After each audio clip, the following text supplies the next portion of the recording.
Hi, guys. Good evening, and welcome to Matters of the Game. It's the ninth edition of my live stream on the Elevator TV Sports YouTube channel. My name is Edafi Manchester. You love to call me the Elevator Owner Sports. We're going to review the Champions League games that went down tonight, and we're going to also look at the games that are coming up tomorrow. So if you're there, if you're ready, I'm ready.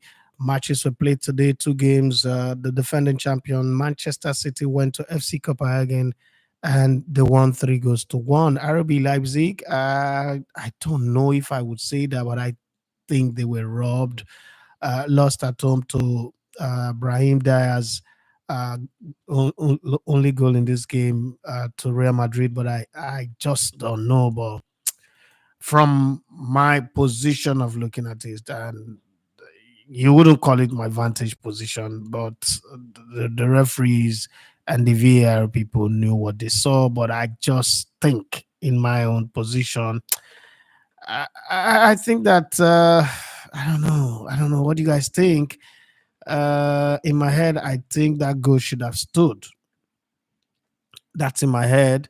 I think that goal should have stood, but hey, I mean, everybody have a different way they see it. But I just think that Benjamin Sesko's goal should have stood. The nudge on the goalkeeper, come on, come on. Is that really enough for a goal to be disallowed? I don't know. I mean, I really don't know, but I think that Madrid were given unnecessary advantage for that one. What's your take about that one? Man City got a victory from the land where some of the best fairy tales are scripted, Frozen, or should I say Snow Queen, Little Mermaid. All of those scripts were written in Denmark, in that city of Copenhagen. Yes, that's where the author is from. So a lot of fairy tale stories are written in the city of Copenhagen and the country of Denmark. But then there was not fairy tale ending for FC Copenhagen. Remember that in the group stage, they went to the Allianz Arena in Germany to draw with Bayern Munich. It was 0-0, if I'm not mistaken. In the morning show, I said they beat Man United 4-0. I was wrong. Sorry, very, very sorry, Johnny Gaffa. They won 4 goals to 3, and they also beat Galatasaray. But on the night, it felt like they were going to shock the defending champion when they equalized, but that seemed to change everything. Well, the magic of Kevin De Bruyne was too much for them. He was just full of running, full of movement, and know when to release the ball at the right time. That's what makes a great player anyway. And he was a standard player. I'm sure he's going to get the man of the match, but whatever you look at it, scoring one, providing two for Bernardo Silva and Phil Foden, who was full of running, working very, very hard all through the night. But I watched that one in full, but I keep going back and forth. I caught glimpses of the game with RB Leipzig, Real Madrid. If you watch it, please share your thought. But the goal that was disallowed, Benjamin Sesko's goal that was disallowed against Real Madrid for RB Leipzig. What is your take? For me, I think that that call maybe was just too harsh. I thought the goal should have stood. But hey, I want to get what you people think about it. If you watch the game, drop a comment in the comment section, and let's have a conversation. Having said that, those of you who watch the Manchester City game versus the FC Copenhagen versus Manchester City, what is your take on that one? And then there's a whole lot to look at as well. And I saw the story on Formula One. I just thought I should look at it. The spectra of Lewis Hamilton's hangs over Sainz and Leclerc. Jonathan McEnroy on the day the Brit became the unmentionable one at Ferrari.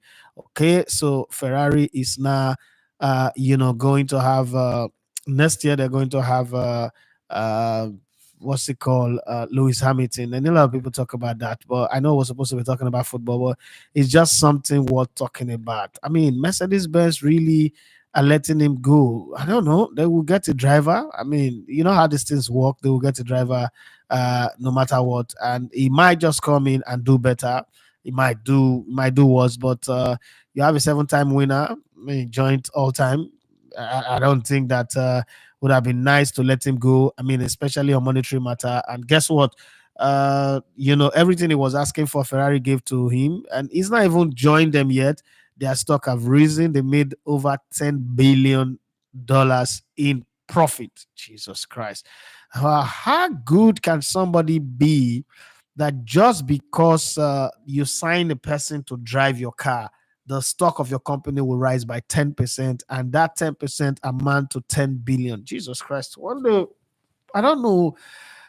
These are stuffs of dream, and it makes you want to dream when you hear these things. So I'm looking at this company that I'm trying to grow like by faith every single day, hoping that one day it'll become big. But just imagine that 10% of this company in the future is worth $10 billion. Oh my God. I might not be here, but it means that my children and the children of a lot of people who are, part of the company now, and their children in the future will be looking at heaven and be saying, Daddy, you did something good for us. And I need to work as hard as I can to build that kind of brand. Because when you look at the people who set off a Ferrari, and to think that, was a tractor driver back in the day that set up Ferrari, you just say to yourself, wow, somebody set up a good business. But let's come back to the business of football.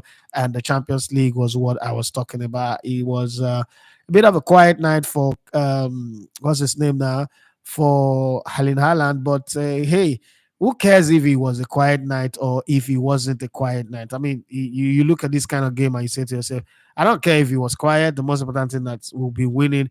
And they've not lost the Champions League game since the last time they lost 2 seasons ago. They keep winning and winning and winning. And it seems like they don't know how to stop. Remember, next season, the Champions League format will change. It will become a different one. We'll touch on it as we progress.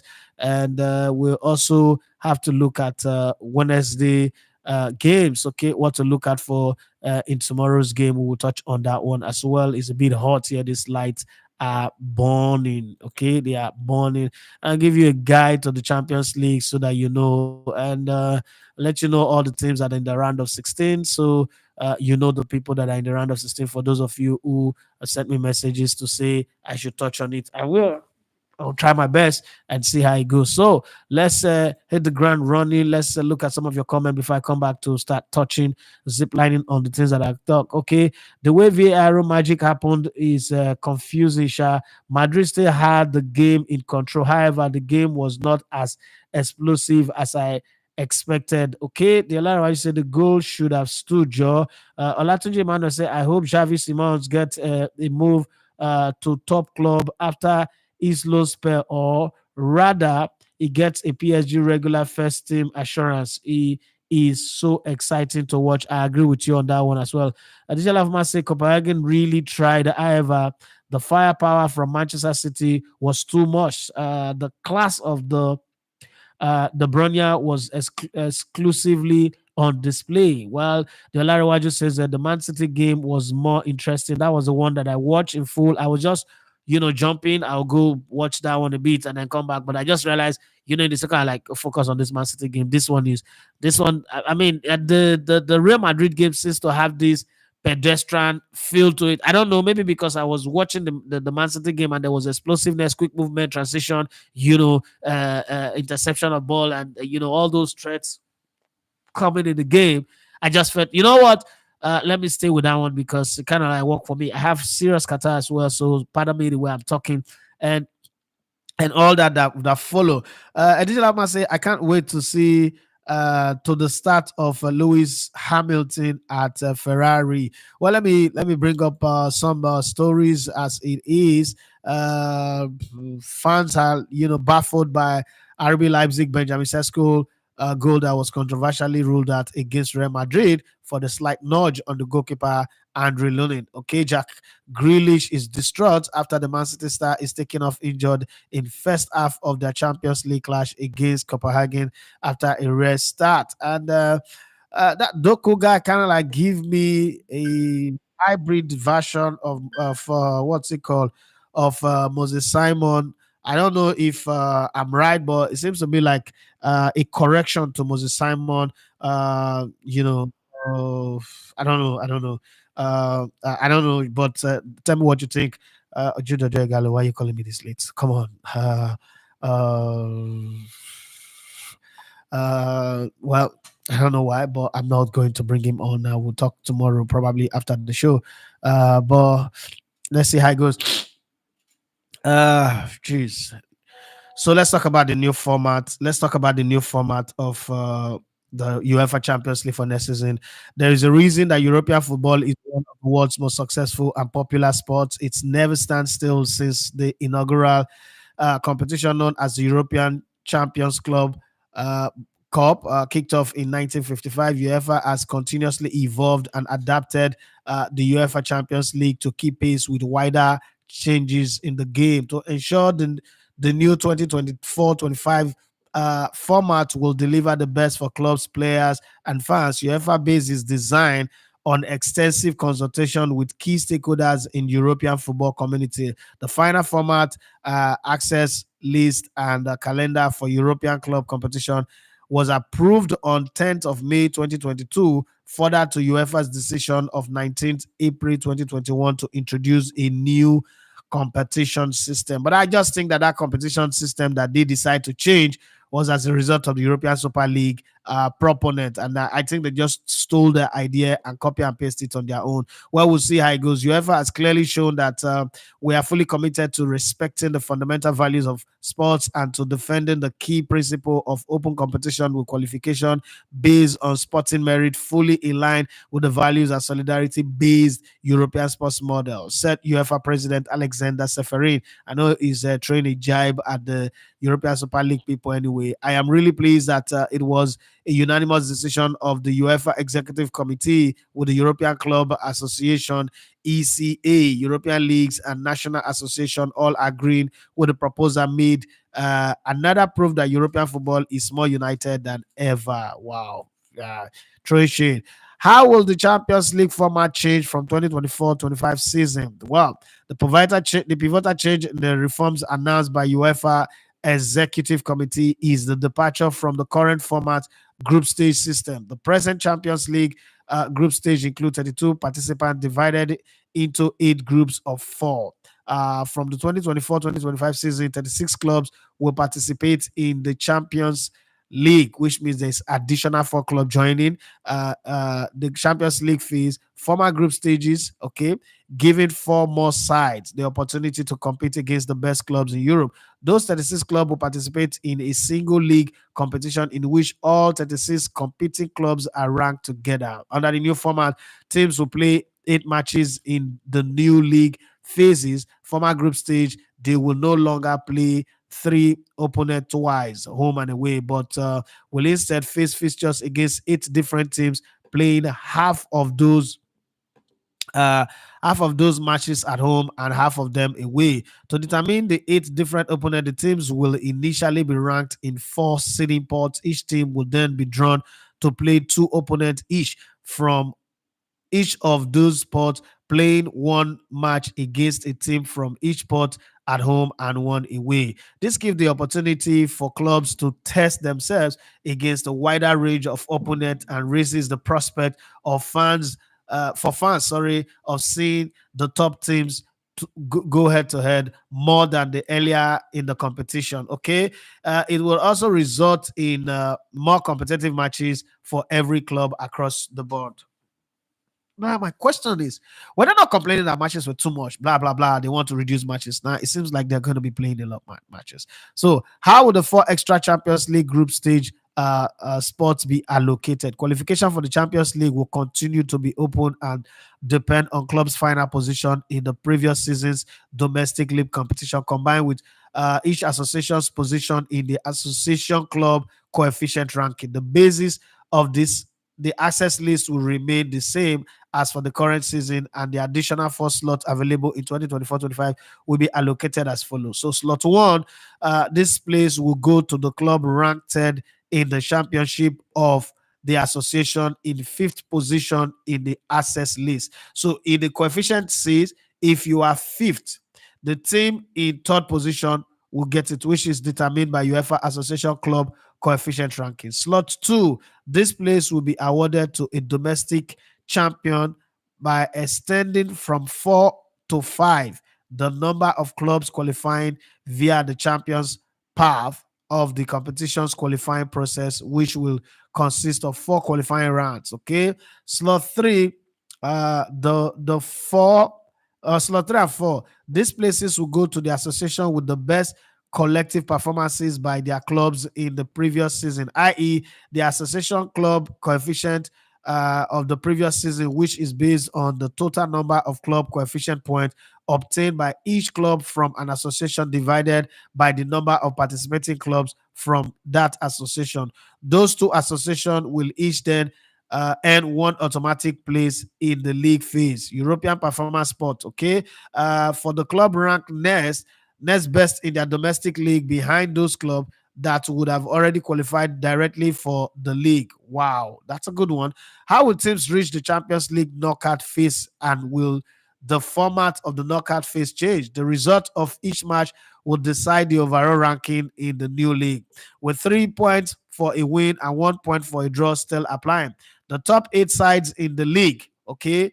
Uh, Damn, in the league will qualify automatically for the round of 16, while the teams finishing in 9th to 24th place will compete in a two-legged knockout phase playoff to ensure their path to the last 16 of the competition. Teams that finish 25th or lower will be eliminated with no access to UEFA Europa League. Okay, Sevilla, choose you this day which side you want to be on. The new format with all the teams ranked together in a single league would mean that there is more to play for all the way through to the final night of the league phase. Okay, in the knockout phase, the teams which finish between 9th and 16 will be seeded in the knockout phase of the draw, meaning they will face a team play 17 to 24th with the principle with in principle the return leg at home.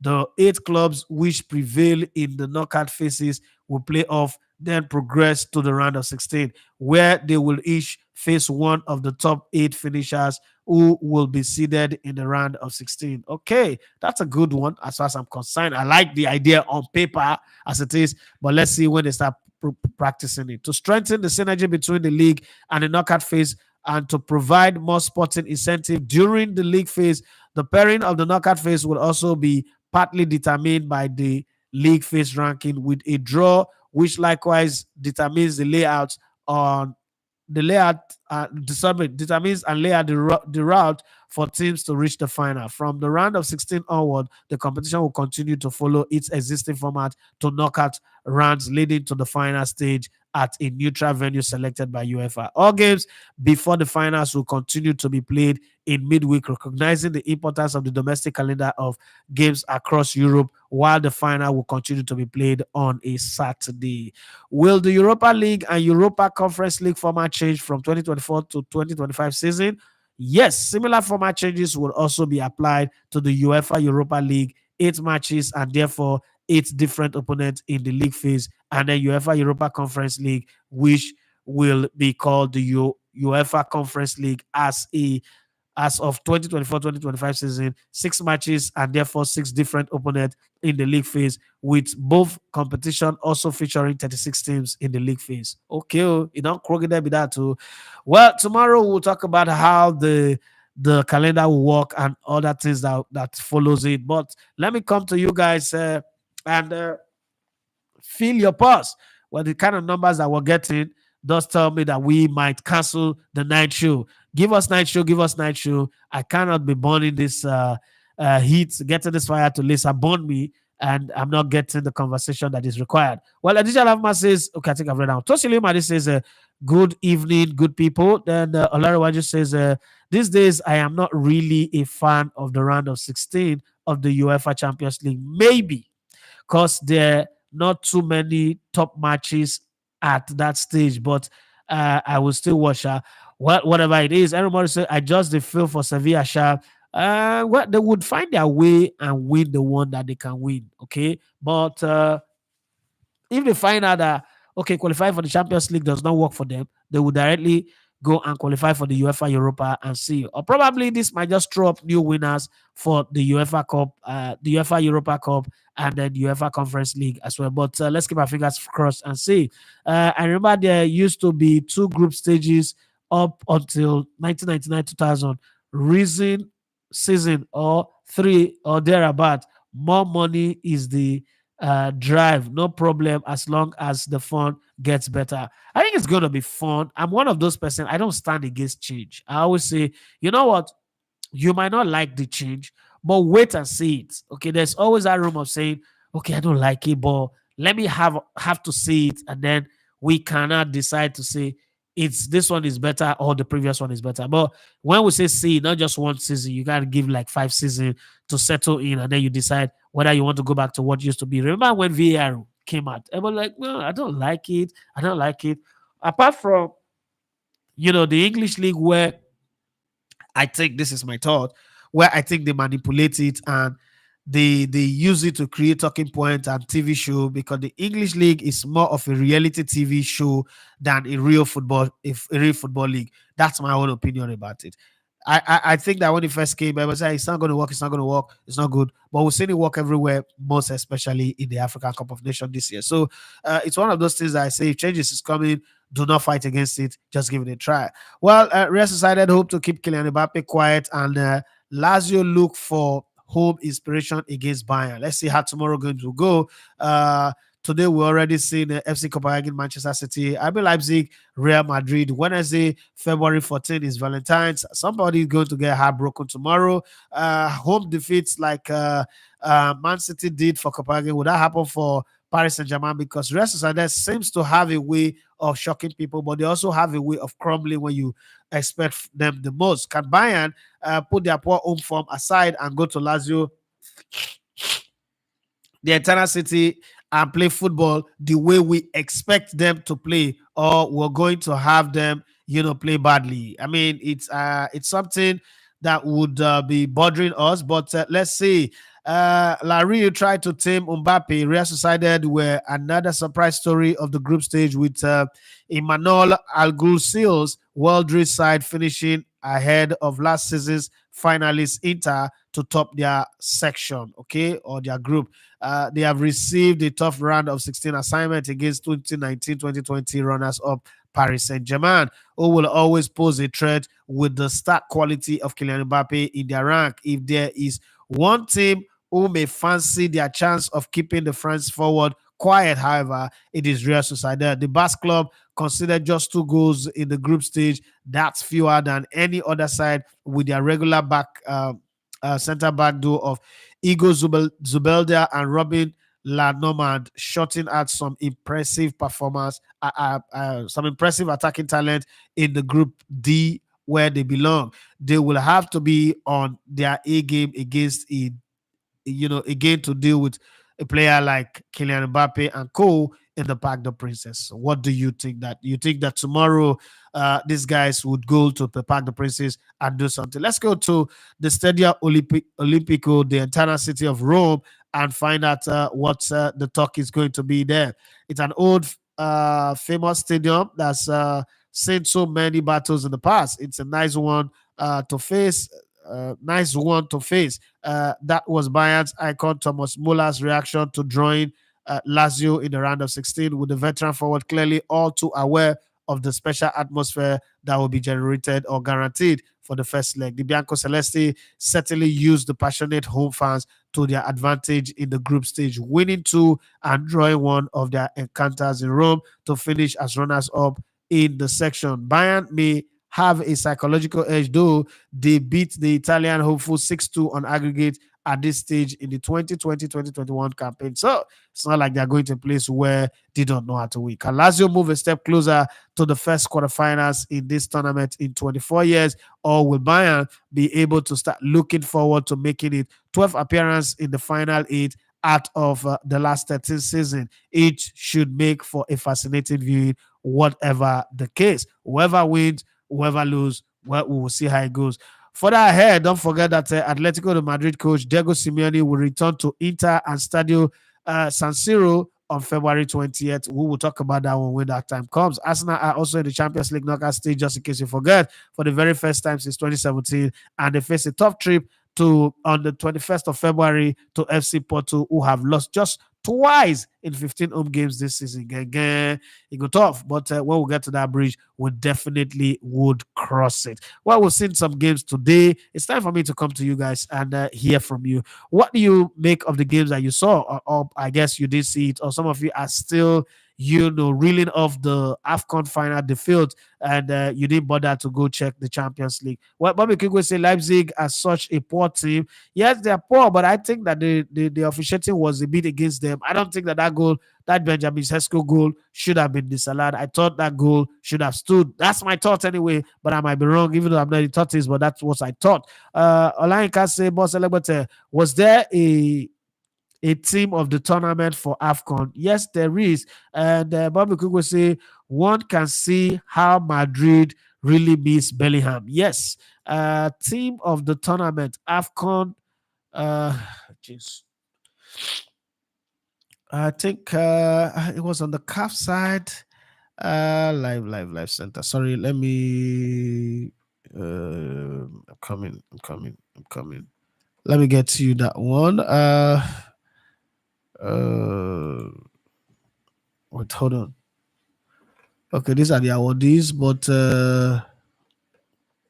I'm coming. I think those are the awardees. I'm coming. Let me search for it and get it out for us. There's the team of the tournament. I know that there are 4 Nigerian players on that team of the tournament. AFCON 2023 team of the tournament. Okay.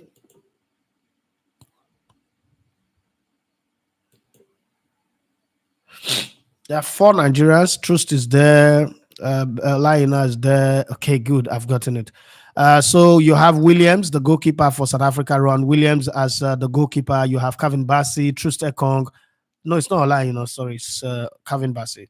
You have Kevin Bassey, Trust Ekong, Gaspar from Angola, Ashraf Hakimi from Morocco. You have Onahi from Morocco, Frankie Casey from Ivory Coast, Mokoena, the South African guy, and then you have Gilson Dala, who deserves to be there. Mustafa is there as well, and then Adingra. But the highest goal scorer of the tournament didn't make it to the team of the tournament. So that's the team of the tournament for the AFCON 2023. The formation is a 4-3-3 formation. They didn't put the coach to be coached by who? Coach of the tournament would obviously be, funny enough, the coach that coached only 4 games. Yeah, that's the team of the tournament. And then the player of the tournament is William Trust Ekong, who was, awarded best player of the tournament. Goalkeeper of the tournament is Rowan Williams, the South African goalkeeper. That's the team of the tournament. I guess I've answered your question for that one. Let's go back. Bobby Kugwe says, one can see how Madrid really miss Bellingham. Yes, they do miss him. Arotorego says, Man City is looking like they will defend this title. I think so too. And I've been saying that since the beginning of the season anyway. I think that they will defend it. I think they will miss the Premier League by a whisker. But the form that they're in right now, it's hard. They're playing Chelsea next. Let's see if Chelsea will fall down and die, or Chelsea will be a stumbling block for them. But I don't know. What do you guys think? Chelsea winning or Chelsea going to?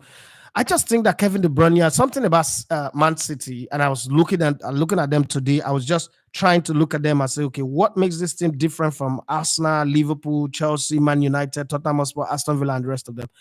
There is a lot of movement in Man City that people don't always give them credit for. So the way Kevin De Bruyne, Bernardo Silva, Phil Foden, and add the other guy, Doku doesn't really make that movement, interchanging opposition. He hugged the line. But the way those guys moves, sometimes even if you're the best man marker, you're the best tracker, it is hard to keep track. It's like watching the series Person of Interest, and the way Jim Caviezel moves in dark places, and show up and just nip all the threats that's in that movie. And that's exactly how Kevin De Bruyne moves. 1 minute is playing on the right, outside right, and you think, okay, so nobody's in the middle, right? Oh God, Qatar worry me. And you think nobody's in the middle. Then what's it called? Rodri pushes up to basket whatever challenges. Excuse me, guys. To basket whatever challenges that comes in, it just webs it like this and make sure. And again, with City, they have more of the possession. So even if Kevin De Bruyne drifts away, it's not like, oh, you're going to hold possession and punish it. You're going to hold possession and punish them because you don't have it. They have a way, even though Kevin De Bruyne doesn't track back that much, and the big man up front, Helen Haaland, doesn't track back that much.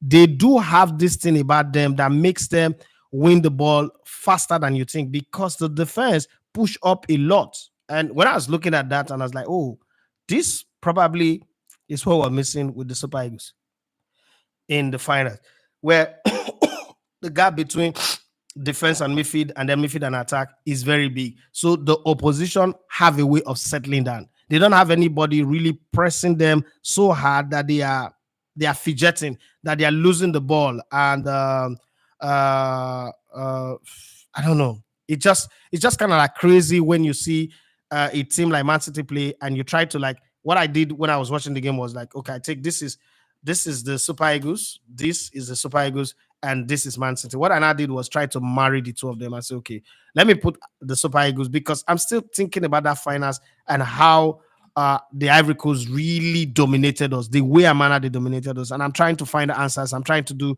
like pure analysis and say, okay, what could have been done differently? What quality was missing? And I agree that with City, you can't compare City with Super Eagles, okay? Because for them, the players on the bench would walk in straight into our Super Eagles team and be super regulars. Okay. But you just ask yourself, would this system have worked? Do we have these players? Obviously, our ability to pass the ball and move the ball in tight spaces and juggle ourselves past 1, 2, 3 players the way Phil Foden would do, the way Kevin De Bruyne would do, the way Bernardo Silva would do, and then the intelligence of reacting. Look at the goal that Bernardo Silva scored. Come on, that intelligence of first off holding himself so much that he doesn't stray into an offside position, and also expecting that Kevin De Bruyne might play the ball. He might play the ball because where he was, maybe a gift because the ball was deflected. But there was a bit of anticipation. There was a bit of anticipation on the side of Bernardo Silva that made it possible that once that ball was deflected to his direction, he knew that all he needed was one touch. And this is not the first time he's scoring a goal like that. He scored quite a few goals like that before in the past where the ball just come to him. I don't know. Remember, if you watch the old Manchester United where there was Andy Cole and Doachel, there was so many moments where you know that, don't worry, Posco will bring the ball. And if Posco brings the ball, whether it's the outside of his leg, one of my favorite Man United team was that team that had Paulins, Poscos, Eric Cantona, and the rest of the guys, Andrea Kanchelskis. I don't know if a lot of the people of the generation know those guys, Andrea Kanchelskis and Mark Hughes. Wow, that team. Yeah. That team was a different kind of team. That team was a different kind of team. That when they play against you, forget all the talk about match fixing, referees helping Man United. That team was crazy, was incredible, imperious in their best days, and they played to the death. And you look at the Man City team and you say, okay, well, they may not be as imperious as that Man United team that I'm talking about. They might not be as hard fighters like that team, but when it comes to the graft, the guile, the style and guile of the modern day game, Man City are just on top of their game, and you just want to watch them. Even though if you don't like them, you don't want them winning, you want your team to defeat them and win the title. But there's just something about the beauty of how they play that make you always want to watch them and say, okay, you know what, if this team goes on and defeats my team to beat my team to a title, I might just say to myself, but this team is better. We shouldn't be here dragging that, Arsenal should have won the title when you have a Man City, or say Liverpool should have won the title when you have Man City. Okay, because the way they play is pretty incredible. And I look at the Madrid team today, and I say to myself, well, the absence of Jude Bellingham, I don't know what will happen when he comes back. If his form will still be very high, if he will still be fit. But if there is no other team, I agree that Man City have a little bit of a defensive uncertainty this season compared to last season. But there's just this thing about them that they know that he will score. So for you to beat them, not only would you need to score goals, but you also need to be extremely solid at the back to the point where you can make them not to score, you can make them suffer. And how many teams in European football, or probably in world football today, can really make Man City suffer, because you have to deprive them of the ball, you have to deprive them of the space, you have to keep them running without the ball more times in the game than you will keep them on the ball. I don't know how many teams that are that solid that could do it. Maybe Jose Mourinho's 2004 Chelsea, maybe that team, but I don't know there's any team in Europe. If you know anyone, point it in my direction, let me know. I don't know if there's any team in Europe that can do that. So I really would love to have your take, but it seems like everybody wants to go sleep. I might just have to shut down because I'm apparently suffering on my own too. Wahid Bello said Madrid is very lucky today. They were very lucky. The latter I say I'm still tipping Bayern despite their recent sloppiness for PSG and Real Sociedad. I might need to watch the first leg to make my pick. So you think Bayern will beat Lazio? I also think that Bayern will beat Lazio over 2 leg. But I mean, I've seen different teams cause Bayern to suffer. But I just think they would win. I don't know. I think they will win, but let's keep our fingers crossed. Edition Alfma says the off the ball runs Man City is fantastic. They had they hardly lose their shape. Again, that's another thing about them that I like about them. Jilama say my phone they hang. That on your own network. Olaika says what City do without the ball is what makes them very unpredictable. The movement and shape always on point. Bobby Cook will say you are aware City do play 3-4-3. Yes, I know. On some occasions, I think Pep started using it last season. Yes, so that they will have one extra man in midfield. I think it was towards the end of last 2 seasons where John Stone really showed some good form. And then last season they perfected it and it worked very, very well. Bobby Cook will say Arrigo Sacchi's Milan was okay. I agree. Arrigo Sacchi's Milan, even Fabio Capello's Milan that scored 36 goals in a season and won the league title in a season where the team that scored 35 goals and 34 goals were relegated. I agree. On that one, I agree. I also think that Sir Alex Ferguson's 1999 team would stop this City. Not because I think that they were outrageously better than this Man City, but I just think that there was something about that City, that Man United team, that says we never give up.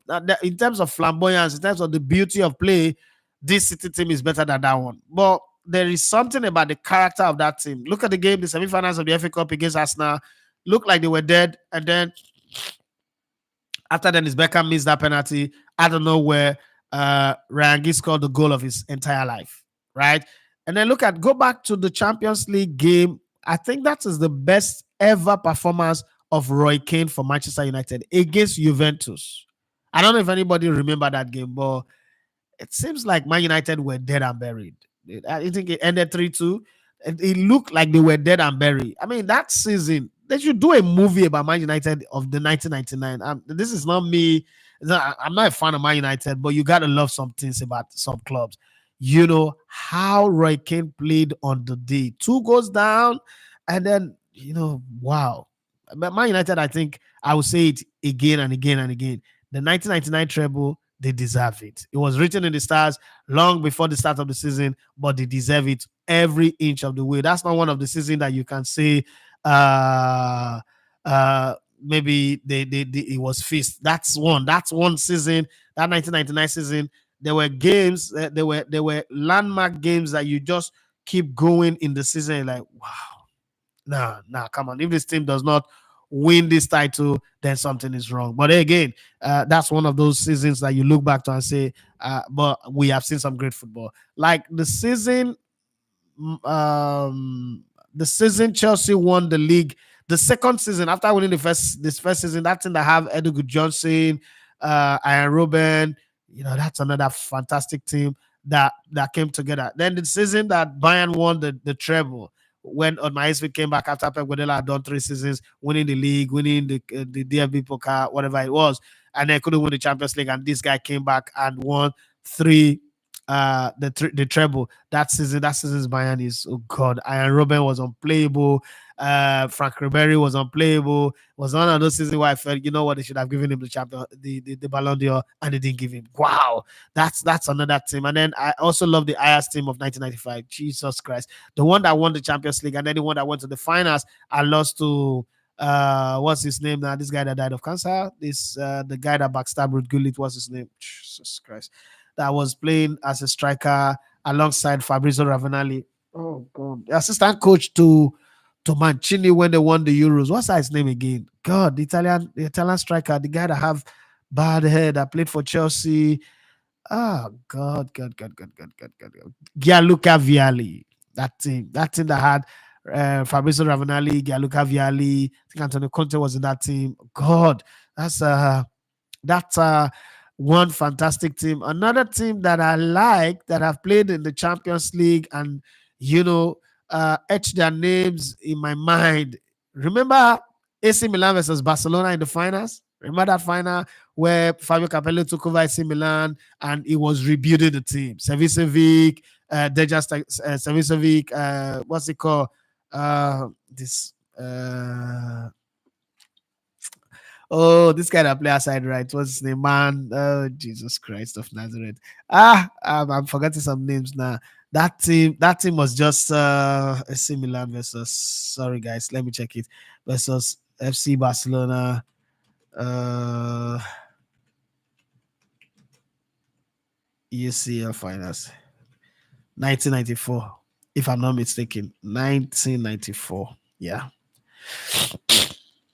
that was the 4-0 game. Okay, that game was one of those games you look back and say, how did this happen? This was not a team that was meant to even win in the first place. There's no reason why AC Milan would win Barcelona in that game. But hey, football have different ideas and have different scripts for different people. Remember, AC Milan struggled a bit qualifying for that finals. They push it, then they were struggling at some point, but they got to the finals, and everyone's like, "Oh, this team, they will be beaten. They'll be taken to the cleaners. They will be dead in this game." There was plenty of magazine shows, plenty of. There used to be this show called the European football show. Back in the day that we used to watch, and Rotman's UEFA Champions League. Wow, no cigar company sponsoring football again. No. Football have really changed. Daniele Massaro scoring 2 goals. Savicevic scoring in that game. Vominia Boban wearing jersey number 9 was God. The guy played some football that I've never seen. I don't know about you guys, but I think I've seen some football. But let's look at the Barcelona lineup. They had Andoni Zubizarreta. They have Ferrer, Pep Guardiola wearing jersey number 3 in that game. Ronald Koeman, number 4.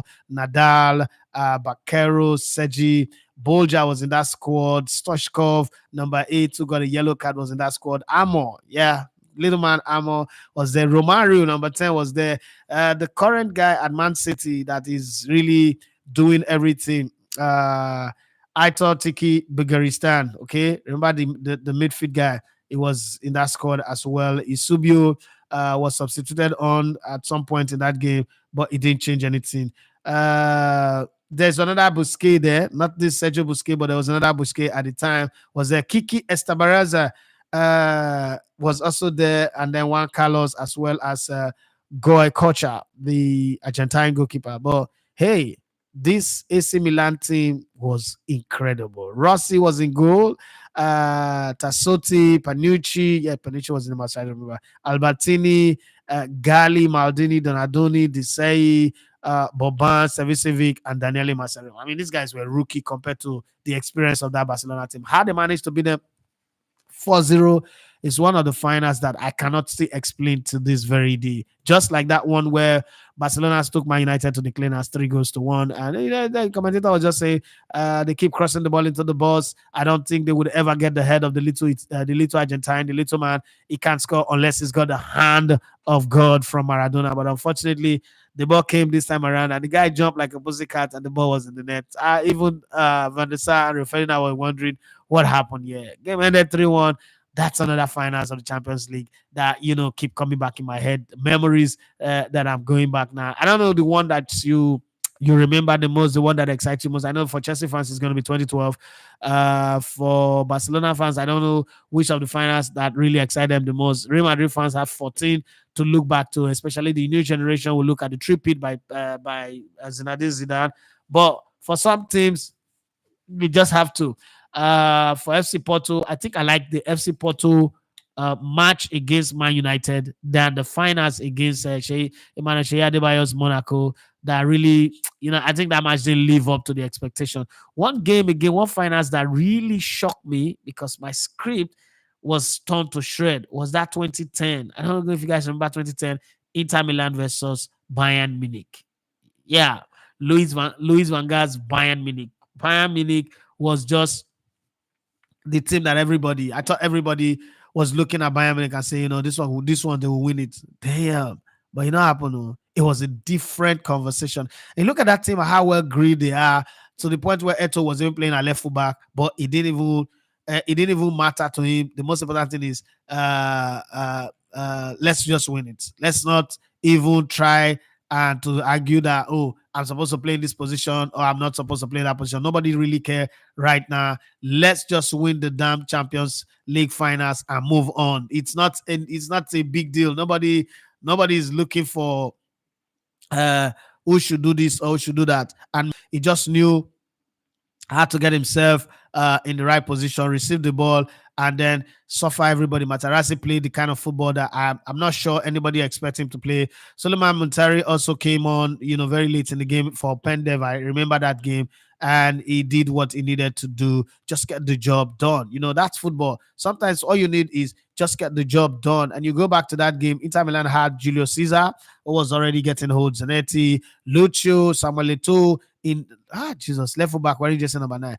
Benjamin Snyder, who played the game of his life, Maicon, Cambioso, Milito, Samuel, Chivu, and Goran Pandev. Okay, you look at the Bayern team and you say to yourself, but this team is good. They had Bot in goal, they have Van Boyten, the Michelis, Hamid Attentop, Ian Robben, Olik, Van Bommel, Philip Lahm, Muller, Bart Stobber, and Bastian Schweinsteiger. But hey, it was Inter Milan who showed what stuff they are made of, and they won that game in grand style. Beautiful match. 2 goals from Milito in the 35th and the 70th minute was what turned the table around. I don't know for you guys what finance really kicked it for you in the UEFA Champions League. While we're looking at that and counting down to the end of the show, let me see what is written here.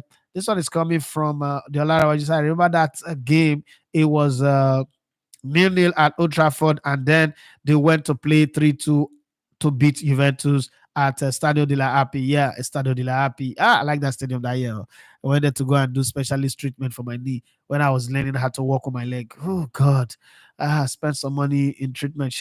Like I said, the game was 2-0. That's the one Messi scored the header. The 3-1 was Pedro Messi and David Villa. Okay, that was 2011. The one Messi scored the header was 2-0. Sorry. Bobby said, for me, it's always the 99. What a final, what a climax. I mean, I don't think that there's a Champions League finals that will beat that one, in terms of how it ended. Okay. Man United were not really fantastic on the deal, but there are some things I give Man United credit for. Remember, Rekende played that match, and I think Posco's also didn't play. But people forget the kind of performance that David Beckham played from the midfield, and Nicky Butt also played in that game. The kind of performance that they put in, the shift that they put in, Christian Yanka and the rest of them had all the chances in this world to have won that game and taking Manchester United to the cleaners, but somehow they keep missing the chances. They keep missing their chances. They had all the chances to win the game, but one way or the other, it felt like they were telling themselves, "Let's leave it. We've won. Nothing's gonna happen." But then, out of nowhere, Manchester United performed, did the unthinkable. Okay, you have a team that, you have Oliver Kahn in goal for Bayern, and then you have Babel, Linky, man, some players, Kufo, Tenat, and then you have Stefan Effenberg and Jeremies in midfield. And then you now have Basler, Christian Yanka, and Ziegler and you look at yourself and you say, there is nothing in this game that will make us not to win it. I mean, you look at the Bayern game, I say there's nothing that will make them not to win it. But somewhere along the line, things just didn't go the way they expected it to go because it changed. The story changed. Everything turned into a different story. Manchester United have Ronnie Johnson. Okay, Ronnie Johnson is now, I think, a commentator, was Norwegian player that really worked his thoughts off. Gary Neville, Yap Stam, Dennis Iwin, Ryan Giggs, David Beckham, Nicky Butt. Man, this guy plays some good football. And for 67 minutes, Jasper Blomqvist also played some very crazy football. And Nico and Dwachok, they were not really fantastic on the day. And then that changed. I brought in Teddy Sheringham in the 67th minute and Ole Gunnar Solskjaer in the 81st minute. Wow, what a final at the No Camp. God Almighty. I've seen football, but there are some football you see, you ask yourself, how did this happen?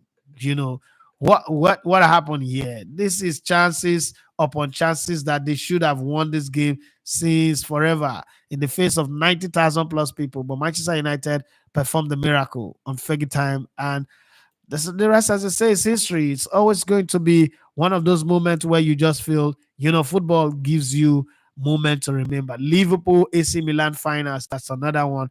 Deportivo La Corona return leg against AC Milan, that's another one, even though you're not in the finals. And then there is the return leg, FC Barcelona versus Paris Saint-Germain, that's 6-1. No matter what anybody say about that game, I would love it for a whole lot of reasons, especially my 3 weeks prediction. Oh God, 6-1. I will remember that one till I go to my grave for sure. The Olari, I just say that game was a surprise because nobody gave it to AC Milan at all. And to think that they went on to win 4-0 was the bomb, I did tell you. And then Aaron Torrego says, Chief, you look tired, make them give you one Odekuna. I don't drink alcohol. I'm not really tired. It's that I have catarrh, so my nose is blocked and I'm breathing into my mouth and talking at the same time, trying to manage it. I mean, I've got 9 more minutes to the end of the show, so I can handle it. Bobby Kugwe says Eto'o played the AFCON Osimhen role for Inter Milan in the 2010 Champions League running. I absolutely agree. Additional Lavuma say Bayern versus Valencia final is the most exciting 0-0 finals that that game had the magical Gaskia Mendieta. I remember the one that I call the match of life. Bobby Cook will say United versus Roma 7-1. Now, this match would have been crazily exciting. But why I don't put it on my list, okay, as a Man United fan, I know why you would like it. The goals became too much. So I just look at it like, nah, come, this match is not, it's not one the goal. Once the goal's too much, it's like the Bayern beating Barcelona 8-2. The goals were too much. And at some point, it became like a basketball or a tennis scoreline. Additional Avuma say, sorry about the flu. Thank you very much. The Olara say, my most memorable UCL final would be that of 1999 at the Camp Nou. It came to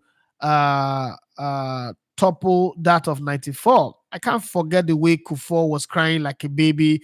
Felt for him. Well, I didn't feel for him. I won't lie. At that time, I'm not a Man United fan, but I just felt after Man United had won the double and the way they won the FA Cup, as sad as I was, I just felt okay. I mean, a lot of other countries have been talking about the treble.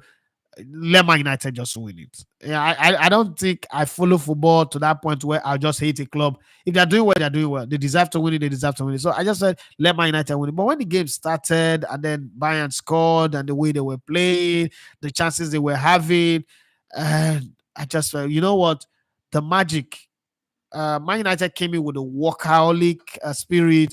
Stephen Effenberg, that midfield, and the rest of the players felt like they were going to get it. And then Olivier Kahn looking so scary, like everybody is afraid to even get the ball close to him. He just felt like, okay, this is the day they will win it. And then to come back and win that game that way, the way they won it, whoa, I think they deserve it. It's something that needs to be etched in the histories of the game. And everybody say, you know what, these guys, they know what they're doing. And that for me was the most beautiful part of the whole conversation. So I like it, the fact that they win it. Christopher Martin says that is Inter Milan squad of 2010. They were solid. They had Messi, in their pockets. Yes, in the semifinals, the likes of Elder Statesman, Zanetti, Cambiaso, Maicon, and Lucio. Wow, that squad was very, very good. And they did all the wonders that was required, all the signs and wonders that was required. But one of my most favorable squad of the Champions League is the, so in 1997, I don't know if you guys remember, in 1997, it was a team that nobody expected to even get to the finals, that got to the finals, and then they won it. But it is not because they won the finals that really got me. It was how they played against Manchester United. Was it the quarterfinals or the semi-finals? Okay. It was how they played Manchester United. And you look at Dortmund. Dortmund were in the same group with Atletico Madrid. They had 13 points in the group stage, but they were second. They were in the same group with Atletico Madrid and Whistler Lords, Star Bucharest, right?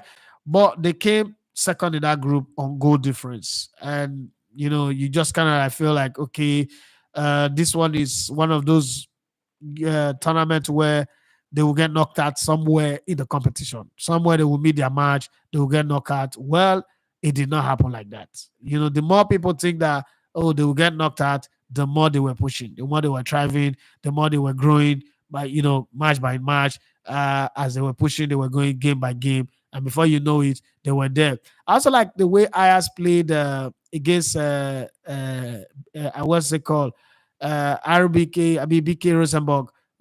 They showed what stuff they're made of. Like, guy, we're better than you guys. You're not our mate. And then one way or the other, Dortmund played against Manchester United.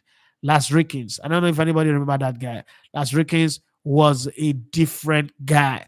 And when they were to go play Juventus in the finals, the first thing that crossed my mind was, okay, first off, Juventus are the perennial losers in the finals. So this one is going to be different.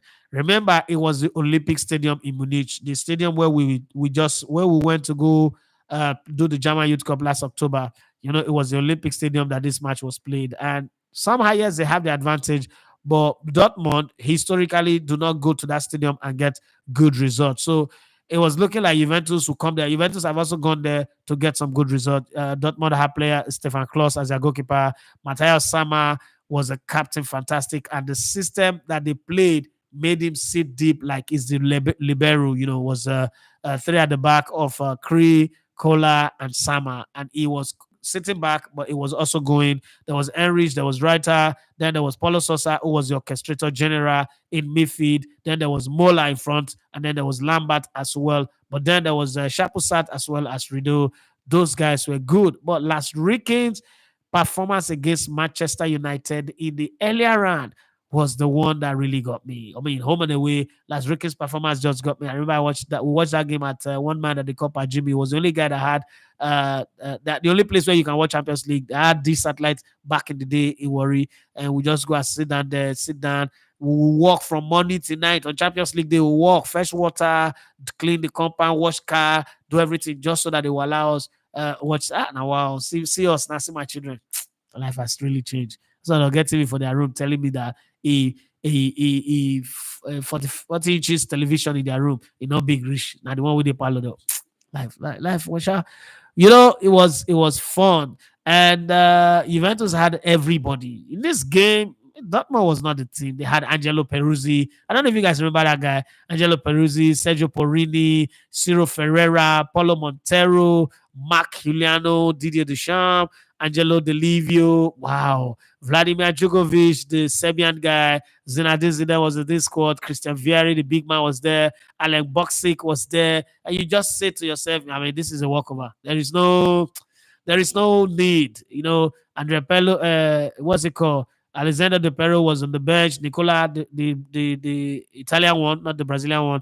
Nicola Amoruso was also there. And then you have Alessio Takenadi as well as Gianluca Pesotto. And then the reserve goalkeeper. Let's even forget about him. And you look at the squad. You look at the squad that Dortmund have. This game, there was no need. Marcello Lippi was a boss, like a lord. So you could say Marcello Lippi would run over Otmar Isfi, the guy who went on to win the treble with Bayern Munich, if I'm not mistaken. But the game ended 3 goals to 1. Rido scored in the 29th and the 34th, and then Las Rickens again came from the bench and scored in the 71st minute, and that was all she wrote. Even at the Alexander Pero's 65th minute goal was not enough to change anything, and that was the moment where I always say, okay, there is hope for the underdog. That's one game that a lot of people don't remember, but it was a very sweet one. Bobby Kugo said Dortmund, and Adisha Lavuma said, I still remember the Lyon team that has Sidney Govou. Oh, that team was good. They have Junior Panabucano. I think that squad was the squad that have Karim Benzema and a few other guys in that squad. They destroyed Arsenal in one of those UEFA Champions League knockout nights. They also destroyed Real Madrid, I think 2 or 3 times. That's why they now decide to get Karim Benzema. Was painful. They never had the nerves to go through to the finals, but they were good. They were specialists in the round of 16 and the quarterfinals, and then they get to the semifinals, they get knocked out. But they were fantastic anyway. Well, guys, we've relived some beautiful memories. I hope that tomorrow, people, you guys will be in the talking mode. You guys are not in the talking mode today, actually. You guys will be in the talking mode tomorrow, and we'll talk a whole lot about some memories of the UEFA Champions League, reliving those beautiful memories. I gotta go now. I gotta go take warm those heat and try to sleep as best as I can. Good night, everybody. Let's do this show tomorrow morning. Bye bye.